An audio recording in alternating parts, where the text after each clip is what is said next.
Every year we talk about the philanthropic efforts of the footballers, especially the African footballers. I think we're at a point now where we can actually see some of the benefits of that work years later. For you, talk about the importance of that continuing and ramping it up. Yeah.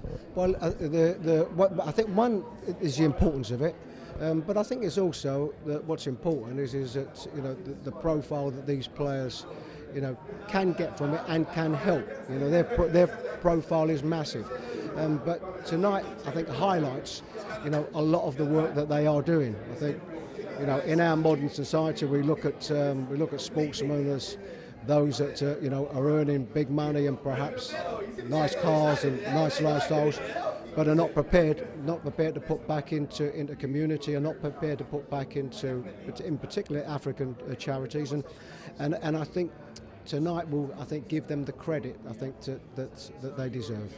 Let me ask you a question, a bit on the spot I know, but we had the African World Cup 2010, South Africa.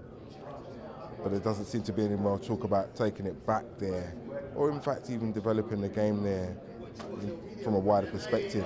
From your point of view, what would you like to see done where Africa's concerned to be more embracing of what's happening there and connecting it to what's happening in Europe and the rest of the world? Are we talking about in Africa in general, or yes? I mean, if I look at our industry, which is football, and the part that the African players play in our game in the Premier League, we're looking at the quality and resurgence of so many of the African countries and the levels that they get. One thing I think that will certainly help is the day that one of the African teams gets to the latter stages of a World Cup final and at some stage wins it. But if we're talking about Africa in particular, the individuals throughout sport have played a huge part in the sporting highlights of the Premier League, Sky Television, BN Sports, and so. I think it is. I think it's one where it's, if I'm looking about taking the big competitions, athletics, World Cups, so to the African countries, then yes, absolutely, they deserve them. What's keeping you interested in football at the moment, Chris? Because obviously you've got a bit of time in your hands.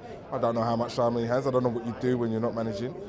I'm assuming you're a busy man, but what's keeping you interested in the Premier League and football in general?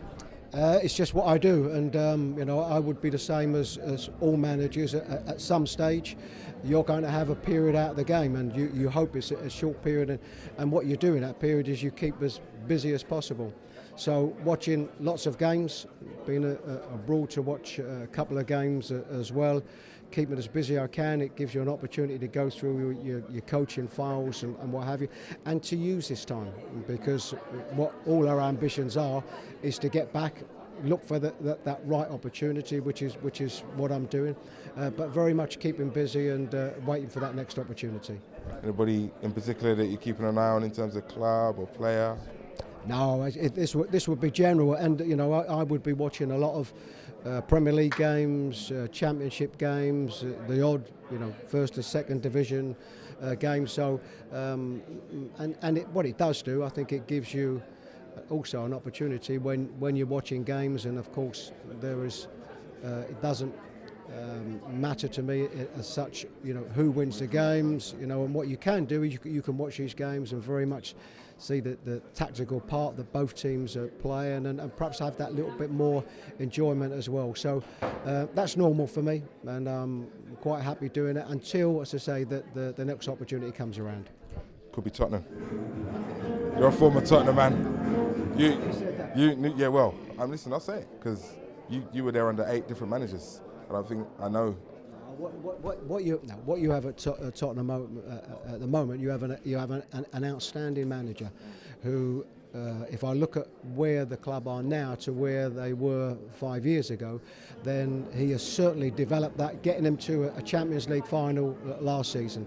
And what happens in every club at some stage, even the top clubs, and Tottenham is very much a top club, they go through a difficult period, for whatever reasons.